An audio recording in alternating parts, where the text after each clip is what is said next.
en primer lugar, la escuela bíblica, la verdad, es una bendición para la iglesia, para tanto los maestros como los niños, como las personas las hermanas que estuvieron en la cocina.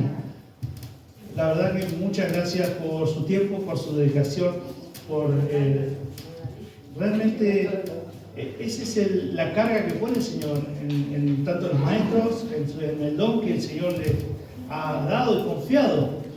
Y eso se multiplica. ¿Por qué? Ustedes están multiplicando, o sea, el fruto, digamos, ¿no? El fruto y la palabra de Dios crece en los niños. Y es una bendición, porque ese fruto no solamente queda ahí, va creciendo y se va aumentando. Y esa es una satisfacción, tanto para los maestros, para las hermanas que estuvieron colaborando y dando la leche. Todo somos su cuerpo, ¿verdad? Es lo que venimos hablando y enseñando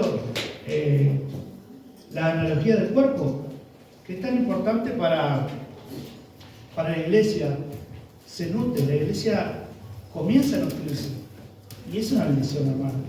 Tenemos la escuela bíblica, los niños, una bendición, los padres, por confiar en traerlos a este lugar para que se les enseñe, para que se les pueda volcar la palabra de Dios. Ustedes saben que hay eternidad en la palabra de Dios, porque esto hace eco, no solamente acá, porque si nosotros pensáramos que solamente es la palabra de Dios hace efecto solamente en esta vida, la palabra de Dios dice que somos los más dignos de conmiseración, o sea, de lástima. Usted piense, hermano, padre, madre, matrimonio o padre, madre, piense en sus hijos, en la eternidad de sus hijos. Esto es como usted tiene un regalo tan grande. ¿Cuántos son salvos acá? ¿Hay algunos que no son salvos? ¿Uno? ¿Dos? ¿Dos nomás? ¿Dos? ¿Salvos? ¿Tres? Levante la mano, no tenga miedo de que no le voy a pedir nada. ¿Cuántos son salvos? Bueno, bien. Usted tiene un regalo, ese es el regalo de la salvación, de la gracia inmerecida, algo que no se merece usted ni yo. Pero acuérdese, usted viene acá, levanta su mano, adora a Dios porque Dios le salvó. Ahora, acuérdese que usted tiene a su hijo, que también tiene la oportunidad de ser salvo. Y este es un lugar donde se predica el Evangelio. Este es un lugar donde la gracia de Dios está continuamente en los maestros. Ellos son los que están dando las materias, digamos, ¿no? de la palabra de Dios. Y usted es responsable, Padre, para traer a sus hijos. Pero no solamente, voy a dar 5 minutos de eso, voy a hablar porque es muy importante, no quiero dejar pasar por alto. Padre, madre, es muy importante, no solamente que lo traiga acá, porque usted no se va a desligar de su hijo por una hora. Su hijo va a aprender acá, va a conocer a Dios, va a conocer al Dios de la Biblia, pero mayormente lo va a conocer con usted, en su casa, con su testimonio. Si usted realmente dice que es salvo o salva, muéstrele a sus hijos con su testimonio, con su estilo de vida, con su forma de exaltar a Dios, no solamente en este lugar. Adórele en su casa, adórele en el camino, cuando se acueste, adórele cuando vaya a comer con ellos, adórele a Dios y que ellos vean su iniciativa, de que ellos digan: mi padre, mi madre me dieron el ejemplo de este Dios, que realmente dan evidencias que ellos están vivos. ¿Vieron cómo funciona esto? No funciona solamente con una hora en la escuela bíblica. Y gloria a Dios que yo me gozo porque este es un lugar donde ellos pueden venir a conocer a la palabra de Dios, estar en comunión. Esta es una parte donde ellos comienzan a entender el formato del cuerpo, la analogía del cuerpo, que estamos todos juntos, a pesar de que somos diferentes, pero estamos todos unidos. ¿Verdad? Bueno, padre, madre, enséñenle, o abuelos, enséñenle a sus hijos a amar a Dios, a respetar a Dios, a tener temor de este Dios que nos va a salvar a ellos también. Desde la niñez has sabido, dice, las Sagradas Escrituras, le dice el apóstol Pablo a Timoteo, que lo aprendiste de quién, de tu abuela y de tu mamá. Ellos te enseñaron, te introducen en las Escrituras para conocer a Dios. Así que les dejo este desafío.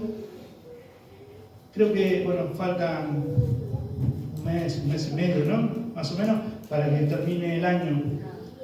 No desperdicie su tiempo, no recuerden que esto es eterno, hermano. Acá no termina la vida. Usted acá parte de esta tierra, pero tiene continuidad. Acuérdese que el día que parta de esta tierra vamos a presentarnos delante del Señor y vamos a dar cuenta. Yo voy a dar cuenta por lo que enseño y por lo que le enseño a mis hijos y por cómo tengo mi matrimonio, y voy a dar cuenta por todo eso y cómo enseño a la iglesia. Pero usted va a dar cuenta cómo lo está conduciendo a sus hijos, qué formación le está dando. Y tengo para hablar un montón, pero no quiero porque se me va a ir la predicación. Pero creo que es algo serio, ¿no? Creo que es algo serio y ténganlo en mente. Hoy es domingo 19, día de las elecciones, para que no se olvide. Ténganlo en mente.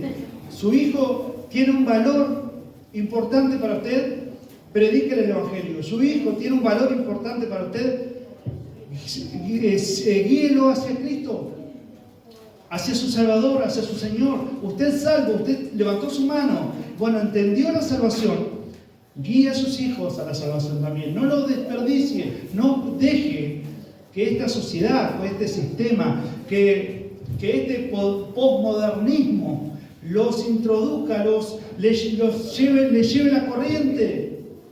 ¿Para qué? Para alejarlos de la salvación. Así que les dejo este desafío. Madre, padre, abuelos, estamos todos, ¿no? Que el Señor les bendiga. Y doy gracias a Dios por este tiempo precioso. Vamos a 1 Corintios capítulo 15. 1 Corintios capítulo 15. Agustín de Hipona dice, la ley demanda, para que cuando la ley demande, yo me exijo más, y cuando más me exijo, entiendo que no puedo hacer nada por mis propios medios, no tengo absolutamente no hay nada en mi vida para poder satisfacer a la ley, cumplirla a la ley. ¿Y qué es lo que va a pasar? Yo voy a caer rendidos a los pies de aquel que me dio la salvación por medio de la gracia y que cumplió la ley por mí. Él no la anuló, Jesús no anuló la ley, sino que la cumplió. ¿Por quién? Por mí. O sea, el estándar es tan alto para usted y para mí. Cuando yo hablo de la ley, hablo de la ley moral de Dios. Los 10 mandamientos, seguramente que lo saben. Y yo digo, hay muchos, ¿cuántos? ¿Son todos salvos acá? ¿Hay alguien que no conoce el Evangelio? ¿Hay alguien que necesita conocer a Cristo? Bueno, yo les digo que esta es tu oportunidad para conocer al Señor. No te vayas sin conocer a un Dios vivo, a un Dios que salva. Ustedes saben que la ley demanda, la ley, el estándar es tan alto que no podemos llegar al nivel deseado, de lo cual podemos ganar una salvación por nuestras propias cuentas. Y ahí es donde nosotros caemos rendidos a los pies de aquel que cumplió la ley, aquel que venció por mí, aquel que me da la posibilidad de estar ante un Dios soberano, un Dios santo, pero ¿por medio de quién? Por medio de las obras, pero no de mis obras, por medio de las obras de aquel que me justificó, de Jesucristo, nuestro Señor. Y si Jesucristo es mi Señor ahora, yo entiendo que dice la Biblia en Proverbios capítulo 28, versos 13, dice que cubre sus pecados, no puede prosperar. ¿Por qué? Porque por medio de la ley viene el conocimiento del pecado. No mentirás, no robarás, no cometerás adulterio, honra a tu padre y a tu madre. Amarás a Dios con toda tu fuerza, corazón, mente y alma.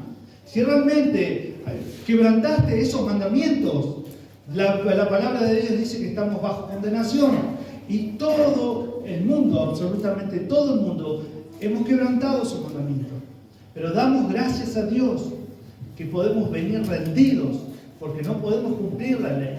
Y venimos rendidos delante de nuestro Señor, aquel que pudo vencer por nosotros. Y dice que cubre sus pecados no prosperará. Más el que los confiesa, más el que ve en nosotros, digamos, nuestra condición pecaminosa, ve que nosotros hemos pecado en contra de un Dios santo, en contra de un Dios que nos va a pedir, nos vamos a tener que rendir cuenta. ¿Qué va a pasar? Dice, el que cubre su pecado, más el que los no prosperará, más el que los confiesa y se aparta. Eso se llama arrepentimiento. Eso se llama arrepentimiento. Alcanzará misericordia. Hoy es el día de salvación. Hoy es el día de gracia para aquellos que no conocen esta gracia preciosa de la cual hablamos nosotros en este lugar. Así que te animo a que medites cómo está tu vida. Que medites y que tenemos este precioso regalo del Evangelio, que es poder de Dios para salvación para todo aquel que me cree. Nos abrazamos a la gracia.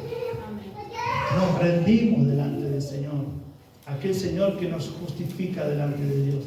Así que hoy tenemos esa oportunidad. No dejes pasar. El día de mañana puede ser tarde. Hoy es el día de salvación. Hoy es el día de misericordia para nuestra vida. Hoy es el día de gracia. Ustedes saben que nadie tiene la vida comprada. Nadie, absolutamente nadie. Salimos de este lugar y el Señor se acuerda de nosotros y nos lleva antes. Pero recuerden que tenemos seguridad en Cristo, nuestro Salvador, cuando confiamos en la obra que Él hizo en la cruz de Calvario.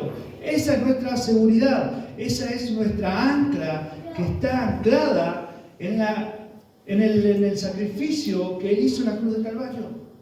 En eso nosotros nos anclamos, nos aseguramos, nos gozamos, nos deleitamos, que ese es el motivo por el cual estamos en este lugar. Oramos, Señor, te doy gracias por tu palabra, Dios mío. Señor, que en esta tarde pueda ser un motivo, Dios mío, de agradecimiento de lo que estamos en este lugar, pero también, Señor, que pueda ser un motivo de salvación. Espíritu del Santo, vos conocés lo más profundo de nuestra alma, lo más profundo del corazón, lo más profundo de las intenciones de cada uno de los que estamos en este lugar, Señor. Señor, yo te ruego que obres en cada argumento, Señor, contrario a tu palabra, Señor. Obres, Señor, a aquellos corazones que están arraigados, Señor, a la inmundicia, que están arraigados, Señor, al despreciar tu nombre, Dios mío. Y te pido, Señor, que obres con gracia, que obres, Señor, con tu salvación, aquellos, Señor, que hoy estamos en este lugar. Te pido, Señor, que atraigas a tu presencia, Dios mío, por medio de tu gracia, de tu bondad. Gracias te doy, Señor, y que tu palabra pueda obrar en nuestros corazones, que puedas tomar mi lengua, mis pensamientos, Señor, mis argumentos, Señor, todo lo que haya en mí, Señor, no sea yo, sino que sea tu palabra, Dios mío, obrando en cada corazón, en cada mente, en cada pensamiento, Señor. En el nombre de Cristo Jesús. Amén. Primera de Corintios, capítulo 15. El título que tengo yo es Cristo resucitó, esperanza nuestra. Máximo, ¿me traes un poquito de agua, por favor? Cristo resucitó, esperanza nuestra. Seguimos con Primera de Corintios y ya pasamos a otro tema. Hablamos sobre los dones espirituales, sobre la preeminencia del amor, cómo debemos tratar al funcionamiento de los dones, que el amor es lo que sobrepasa todo y que debemos entender que todo va en base al amor. Y después, en el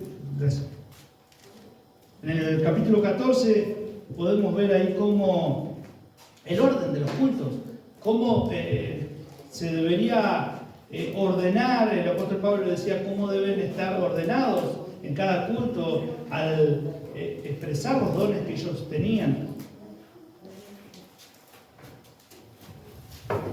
Pero en primer lugar, el apóstol pasa a un tema nuevo y su preocupación es de suma importancia, porque se trata de la integridad, escuche bien, de la integridad del mensaje del Evangelio, el Cristo resucitado de entre los muertos. Nada más y nada menos que esa frase tan preciosa y que nos trae la esperanza de vida, el motivo por el cual nosotros nos abrazamos a la cruz, nos abrazamos a la obra que Cristo hizo, porque no solamente que Cristo murió, sino también que Cristo resucitó al tercer día. Y que Pablo declara en su segunda carta a Timoteo, capítulo 2, verso 8, la importancia de acordarse y no olvidarse de Jesucristo como resucitado de entre los muertos. El apóstol Pablo le dice a Timoteo, no te olvides que Cristo resucitó de entre los muertos, y que conforme al evangelio que el apóstol Pablo predicaba, también él desciende del linaje de David, que se hizo hombre. Dios se hizo hombre que desciende del linaje o de la descendencia de David. ¿Para qué? Para venir a esta tierra, para dar su vida en expiación y resucitar al tercer día, y que está a la diestra de Dios. Y vamos a ver en primer lugar el capítulo 15, y vamos a leer para poder entrar en contexto de lo que estamos hablando, si no, no vas a saber lo que estamos hablando. Lo leemos en nombre del Señor. Además, os declaro, hermano, el evangelio que yo les he predicado, en el cual también ustedes recibieron, y en el cual también ustedes perseveran, por el cual asimismo, si retienen la palabra que os he predicado, son salvos. Y si no creyeron en vano, dice. Porque primeramente les he enseñado lo que asimismo yo recibí, dice el apóstol Pablo.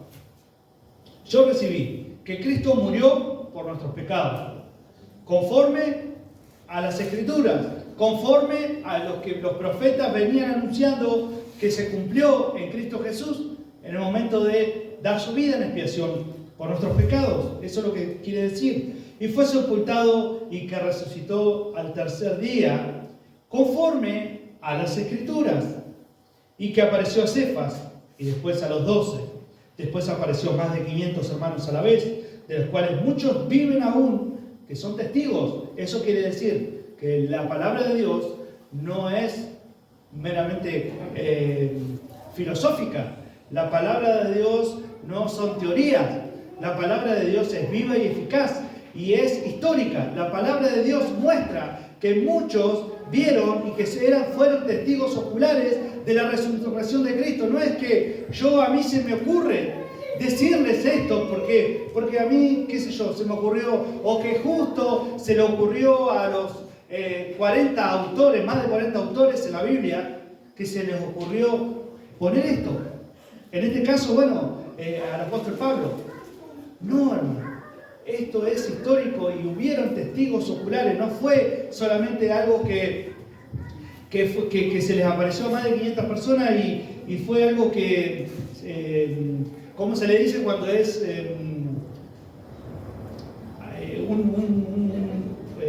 no me sale la palabra? Teoría colectiva. Sí, que algo fue fantasioso, digamos así, para decirlo así, ¿no? Una fábula, exactamente. Algo fabuloso, algo fantasioso. No, hermano.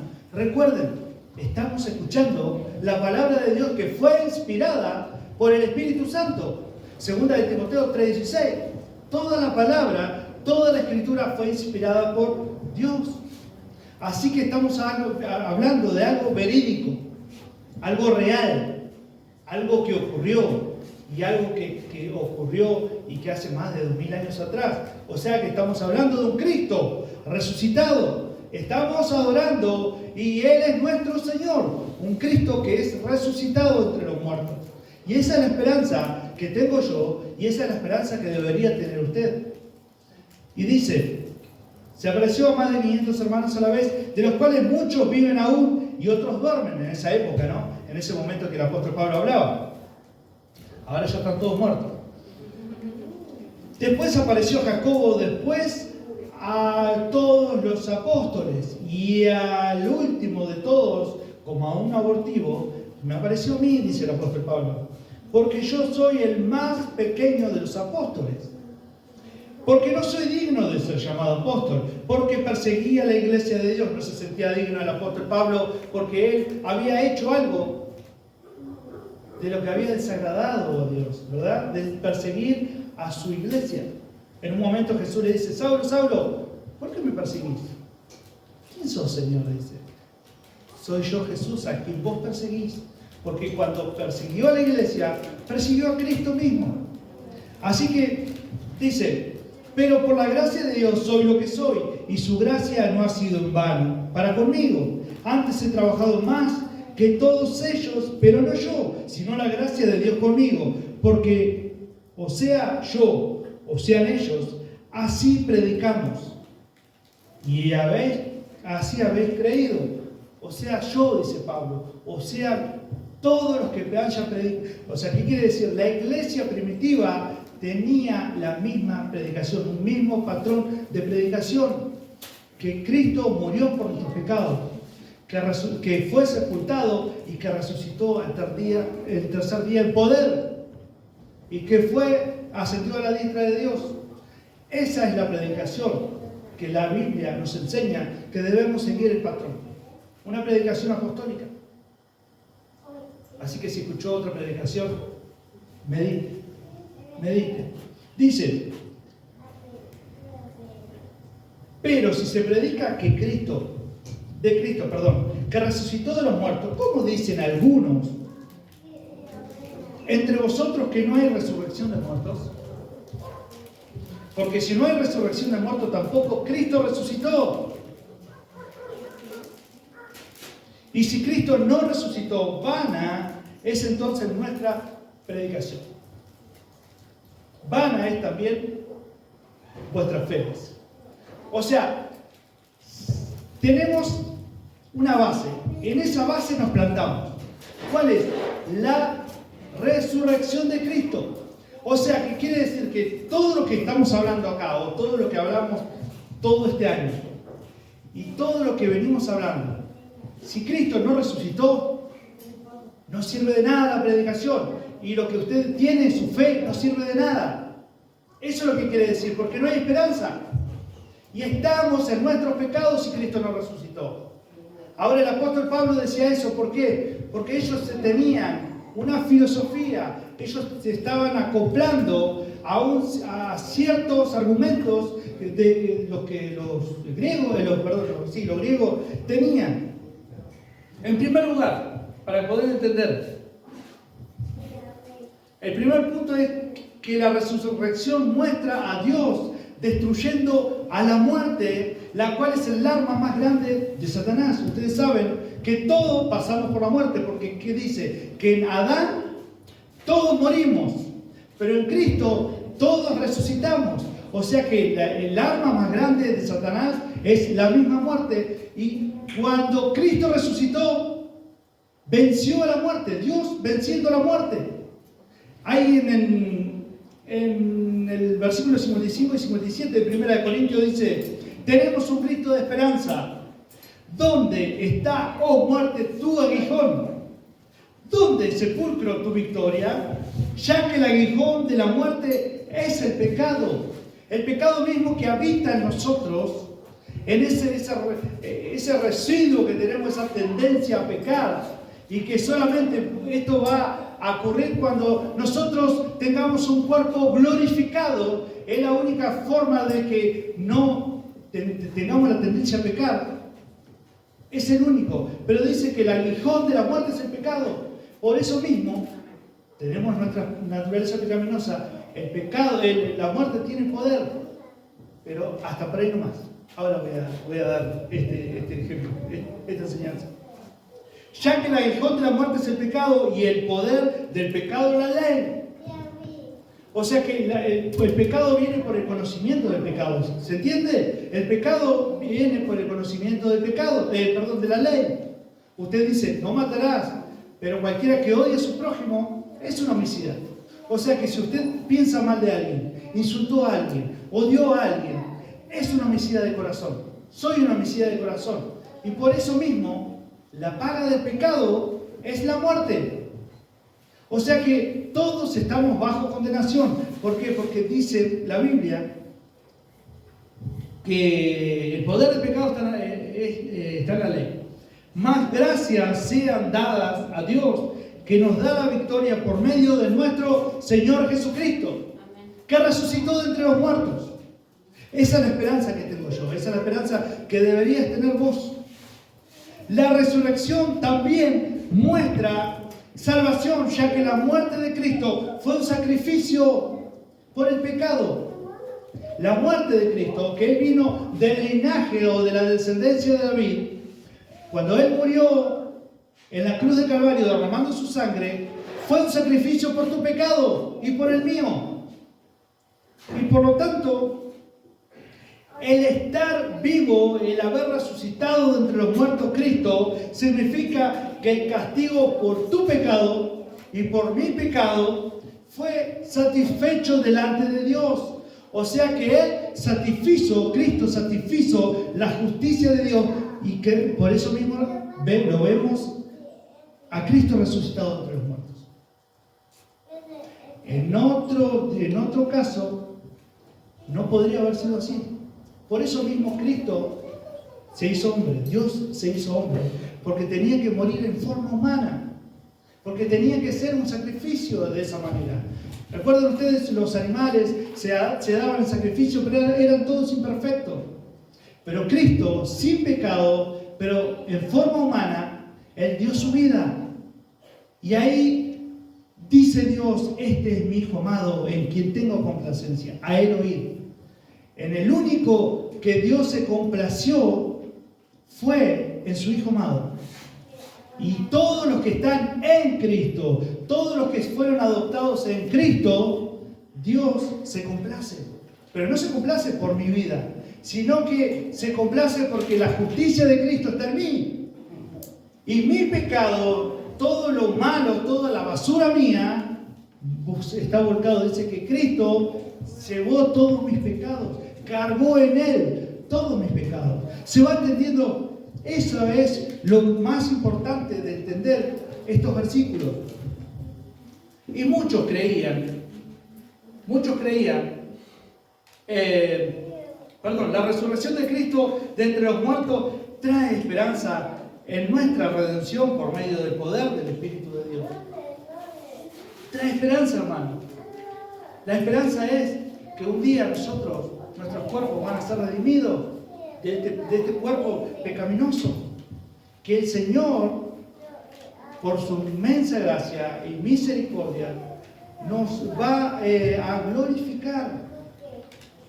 Eso es hermoso. Ya no va a haber más llanto, no va a haber más muerte, no va a haber enfermedad, no va a haber tristeza. Dice que Dios se enjugará toda lágrima. ¿No le parece esperanza eso?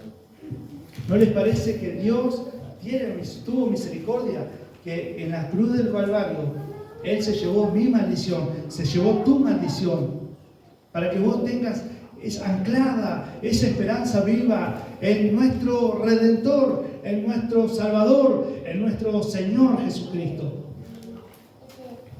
Romanos capítulo 8, versos 11, dice así. Estos versículos son clave. Tan importante, que dice así: y si el espíritu de aquel que levantó de los muertos a Jesús vive en ustedes, mora en ustedes, si ese mismo espíritu que levantó entre los muertos a Cristo Jesús vive en ustedes, El que levantó de los muertos a Cristo Jesús vivificará también nuestros cuerpos mortales. Nuestros cuerpos mortales. Él lo va a vivificar porque tiene poder para hacerlo, hermano. No dude, porque si usted cree que Cristo resucitó de entre los muertos, también lo va a hacer con usted. Aquellos que creemos en que Cristo murió por eso, por nuestros pecados. Vivificará también nuestros cuerpos mortales por su Espíritu que mora en vosotros, en ustedes. La realidad que estos versículos enseñan la esencia no solo de la predicación de Pablo, sino la enseñanza de toda la iglesia primitiva, hermano. Todos predicaban el mismo patrón. Acuérdese, todos tenían el mismo patrón. Y de hecho hoy tenemos el mismo patrón. Deberíamos tener el mismo patrón. Cristo murió por nuestros pecados, fue sepultado, resucitó al tercer día y ascendió al cielo y está a la diestra de Dios.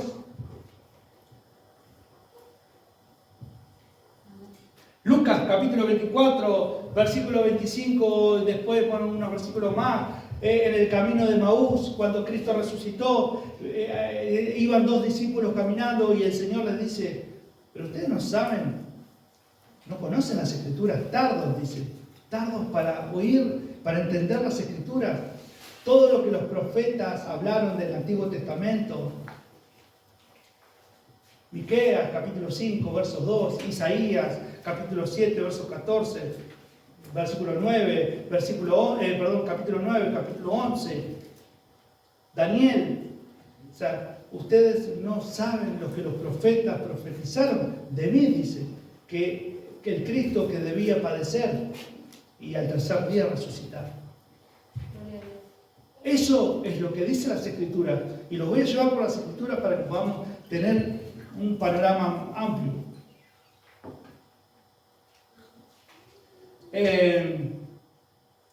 Los profetas sabían que el Mesías vendría y que era necesario morir y resucitar al tercer día.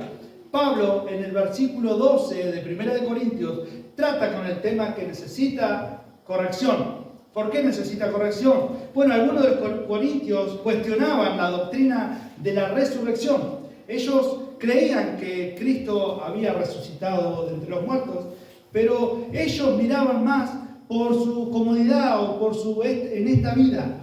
Solamente que esta vida era lo que Cristo había hecho por ellos y nada más. Solamente eso. Y vamos a ver en el versículo. Por ignorar los principios de continuidad y transformación que relacionan nuestro cuerpo mortal actual con el cuerpo de resurrección. Nosotros tenemos un cuerpo pecaminoso. Este cuerpo no tiene nada, pero tiene una continuidad para el cuerpo que va a ser resucitado entre los muertos. Ese es el cuerpo glorificado. Yo sé que por ahí es difícil entenderlo, que yo tampoco lo entiendo. Pero que el día que lo vamos a entender, dice, vemos como un espejo, vemos algo así, pero cuando estemos con el Señor vamos a ver claramente.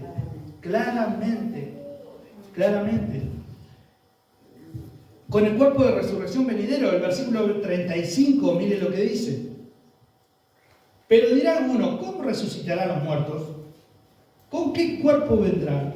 Necio, dice, lo que tú siembras no se vivifica si no muere antes. Es como la semilla, ¿no? Como un árbol cuando cae la semilla y ahí sale la planta, digamos. Bien, sigamos. Los griegos se burlaban de la idea de la resurrección del cuerpo. En Hechos, capítulo 17, verso 32, en los atenienses, cuando el apóstol Pablo fue a Atenas y ellos, los filósofos que estaban ahí, y ellos, recuerdan ustedes que los griegos o los greco-romanos, ellos creían que la liberación del alma, que lo inmaterial era bueno y lo material era malo, o sea que del momento que la muerte en realidad traía alivio al alma, como que se despegaba, digamos, ¿no? Digamos, para así entender. Y los atenienses, el apóstol Pablo expone a los atenienses la doctrina de la resurrección y ellos empezaron a burlarse. Porque para ellos era ridículo. Ellos creían que la muerte era la liberación del alma de la cárcel del cuerpo. Estamos en este cuerpo, cuando nosotros morimos, ellos creían, ¿no? Ellos tenían esos argumentos. Ellos creían que la persona muere y su alma es como que tiene ese alivio, como diciendo, me liberé de este cuerpo que es pecaminoso. Pero la verdad es que, déjenme decirle una verdad.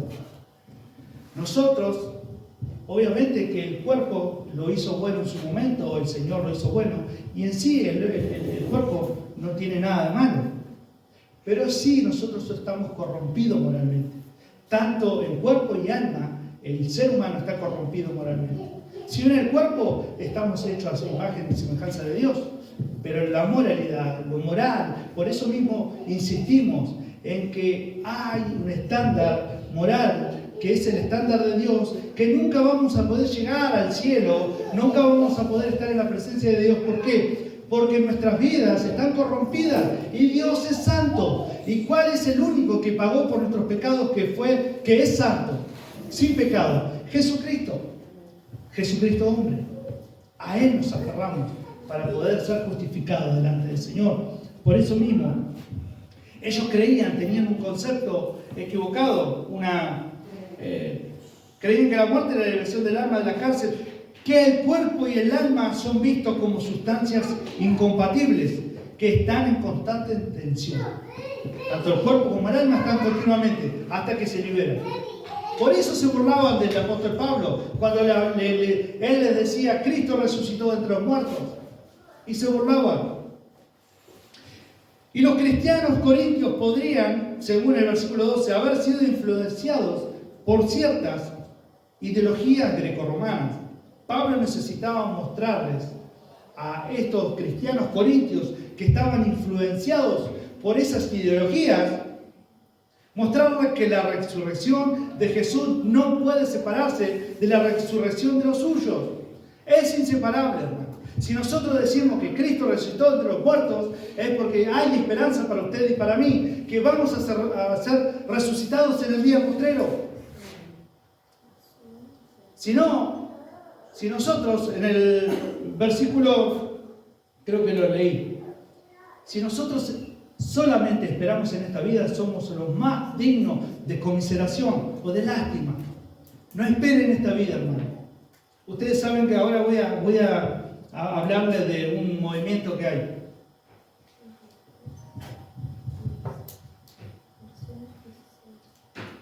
El versículo 20 y versículo 23, vamos al versículo 20, hasta el 23, dice: mas ahora Cristo resucitado de los muertos, primicia de los que durmieron, es hecho, porque por cuanto la muerte entró por un hombre, por Adán, también por un hombre la resurrección de los muertos. Porque así como en Adán todos mueren, o sea, todos vamos a la tierra, en Adán estamos en este cuerpo, digamos, esclavos por el pecado,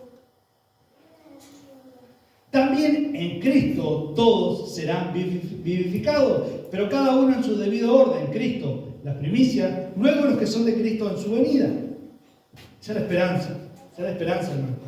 Romanos capítulo 8, versos 22-25 dice: pues sabemos que la creación entera aún gime. La creación entera gime, ¿por qué? Porque está sujeto a vanidad. Usted y yo estamos sujetos a vanidad. La creación entera dice, sufre dolores de parto hasta ahora, versículo 23 de Romanos capítulo 8. Y no solo ella, sino que también nosotros mismos, que tenemos la primicia del Espíritu, aún nosotros mismos gemimos en nuestro interior, esperando ansiosamente la adopción como hijos, la redención de nuestro cuerpo. Que nuestro cuerpo sea redimido. Eso es lo que esperamos, anhelamos, deseamos. No solamente en esta tierra morimos y ya está. Hay una esperanza mayor. Hay una esperanza mayor. Esperamos ansiosamente la redención de nuestro cuerpo, porque en su esperanza fuimos salvos. Pero la esperanza, hermanos, que se ve, no es esperanza. La esperanza que uno tiene, que Cristo me salvó, no es esperanza porque es algo que uno ve ahora. La esperanza es Si esperamos algo que no vemos con paciencia, esperamos. Esa es la esperanza, algo que usted no ve, pero está prometido en las Escrituras. Esperamos con paciencia. ¿Tiene paciencia de esperar? ¿Es paciente de esperar? ¿Lo espera con amor, con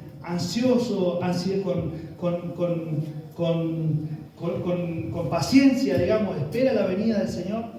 ¿Espera estar prontamente con Cristo en un cuerpo totalmente glorificado, que no va a haber corrupción, no va a haber enfermedad, no va a haber muerte, no va a haber dolor? ¿Se puede imaginar eso? ¿Se puede imaginar eso, que vivimos en un mundo totalmente vanidoso? Está sujeto a vanidad, hermano. Y hoy nosotros todos vamos a pasar por eso. Pero recuerden que el Señor nos da la esperanza. Si esperamos lo que no vemos, tenemos que esperar lo que no vemos. Voy a dar un comentario de Sproul. No sé si por ahí muchos lo conocen. Nuestros nuevos cuerpos estarán especialmente adecuados para la vida eterna en el reino de Dios. Nuestros cuerpos actuales no están aptos. Cualquier cambio que sea necesario será hecho por el poder de Dios. Nuestros cuerpos serán incorruptibles, sin deterioro, ni enfermedad, ni dolor, ni muerte. Habrá un poder agregado a nuestros cuerpos venideros, ya que serán resucitados en honor, gloria y poder. Nuestros cuerpos serán resucitados en honor, gloria y poder. Será un cuerpo totalmente diferente, algo que nosotros escapa de nuestras mentes, escapa de nuestras vidas. Pero el Señor, esa promesa tenemos de esperanza en Cristo Jesús. Recuerden, Cristo al tercer día resucitó para darnos esta esperanza. Él llevó nuestros pecados. Él llevó nuestros pecados. Hay un movimiento, con todo lo que les dije, si les quedó algo, con todo lo que les dije en mente, hay un movimiento que se llama movimiento emergente. Este movimiento hace énfasis al postmodernismo, apuntar al individualismo, sociedad de consumo, pérdida de la conciencia de la historia. Algo que nosotros debemos siempre relacionarnos con la historia. ¿Cuál es la historia? Bueno, que Cristo resucitó de entre los muertos, que se apareció a más de 500 hermanos, a la vez de los muchos aún duermen, dice el apóstol Pablo, viven aún, otros duermen, ellos son testigos oculares de lo que vieron. Bueno, muchos hoy se olvidan de esa realidad. Muchos hoy se olvidan de esa historia. Muchos se olvidan porque desconocen las Escrituras, hermanos. Debemos relacionarnos con lo que dice la palabra de Dios en cuanto a la resurrección de Cristo. Y muchos van detrás de todo lo moderno, de toda la filosofía, de todas las fábulas o de todas las de lo que la sociedad hoy te muestra, el consumismo. Hoy las personas están tapadas del consumismo. Nosotros los cristianos debemos entender que nuestra esperanza no está anclada acá, no está anclada en el consumismo, hermano. Nosotros tenemos nuestras obligaciones, responsabilidades como creyentes, como cristianos, cívicas, las responsabilidades cívicas, la responsabilidad de nuestra familia, la responsabilidad de trabajar, de llevar nuestro pan a nuestros hogares, de formar una sociedad más justa, diríamos, o más ordenada. Pero recuerden ustedes que nosotros solamente como cristianos somos embajadores de Cristo en esta tierra. Muchos creen traer, enfatizan mucho en el aquí y ahora. Seguramente lo ha escuchado esto, que enfatizan aquí y ahora. El reino de Dios se establece aquí y ahora. Y todo lo que nosotros pidamos es aquí y ahora. Y la Biblia enseña otra cosa muy diferente. La necesidad de crear un cambio del reino de la tierra. Ellos quieren ahora. Pero nosotros, hermanos, nosotros enfatizamos sobre la salvación eterna. Según Apocalipsis, capítulo 21, verso 1. Vi un cielo nuevo y una tierra nueva. Porque el primer cielo y la primera tierra pasaron y el mar ya no existía. Va a haber un cielo nuevo y una tierra nueva. Y la creación que gime, todos nosotros estamos sujetos a vanidad. Todo lo encerró bajo pecado, dice la Biblia. Hasta que nuestros cuerpos sean glorificados, hermano. La esperanza está en que entendamos que Cristo resucitó de entre los muertos. Ustedes saben que dice que, a ver, para que usted entienda, la Biblia dice que somos embajadores de Cristo en esta tierra. ¿Qué quiere decir eso? Que una embajada, la embajada de Argentina, para que uno entienda, va a la nación o al reino, a otro reino, y es solamente esa embajada representa a la Argentina en otro reino. Bueno, nosotros representamos a Cristo en otro reino, en otro país o en otro mundo, digamos, en este mundo. Nosotros estamos representando. Es una embajada nomás. Muchas veces creemos que el reino de Dios está aquí y ahora, y todo ahora, todo ahora. ¿Y la esperanza dónde quedó? Que un día vamos a ser, nuestro cuerpo va a ser glorificado. Dice que si nosotros esperamos, el apóstol Pablo, ¿no? Versículo 12, si nosotros esperamos en esta vida solamente, somos los más dignos de conmiseración, los más dignos de lástima. ¿Por qué? Porque si Cristo no resucitó, dice, ¿cómo vamos a resucitar nosotros entre los muertos? ¿Se entiende? Creo que eso debería a nosotros afectar a nuestras vidas y pensar muy seriamente sobre nuestras vidas. ¿Cómo estás viviendo la vida en esta tierra? ¿Cómo es tu noción de la vida en esta tierra? Si realmente tu vida es el aquí y ahora, el consumismo, el posmodernismo, vamos atrás de todo lo nuevo, vamos atrás de todo lo que viene, la corriente que viene, o somos de los que miramos la historia, somos de los que entendemos que la palabra de Dios fue inspirada por Dios y que Él usó a más de 40 autores para, siendo inspirado por el Espíritu de Dios, inspiró y escribieron todo lo que Dios quería que esté en la palabra de Dios. Y esto es palabra de Dios, hermano. Así que todo lo que entendamos esto y aceptemos esto va a ser para vida eterna.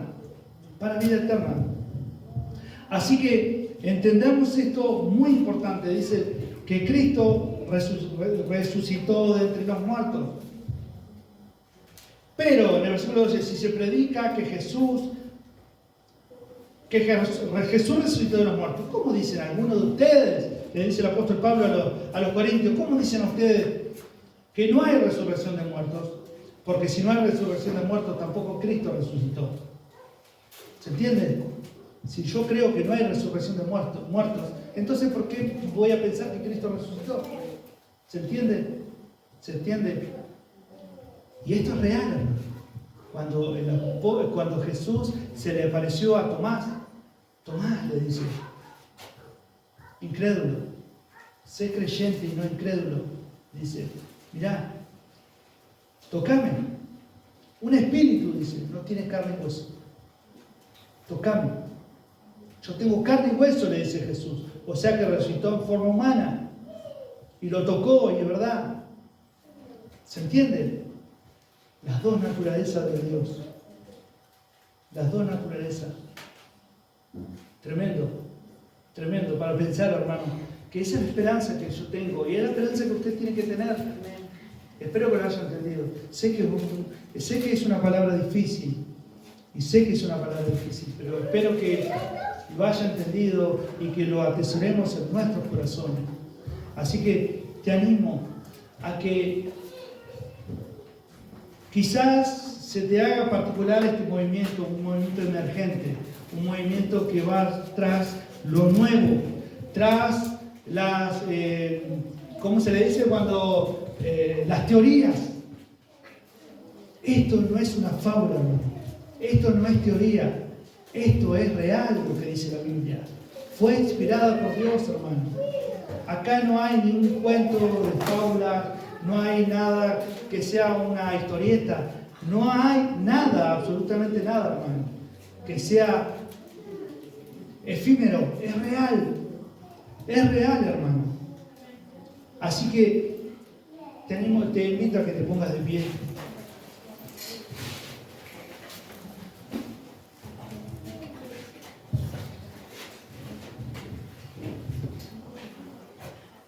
Y vamos a meditar por un momento. Creo que hoy es un tiempo para poder meditar y decirle al Señor, Señor, que esa esperanza, si realmente esa esperanza se había ido en vos, o esa esperanza no estaba en tu agenda, si esa esperanza no estaba en tu agenda, que hoy sea el tiempo, o esta sea la tarde o la noche, que vos le digas al Señor, Señor, mostrame tu gloria, y mostrame, quiero tener esa esperanza hasta el día de tu venida, hasta el día de tu venida.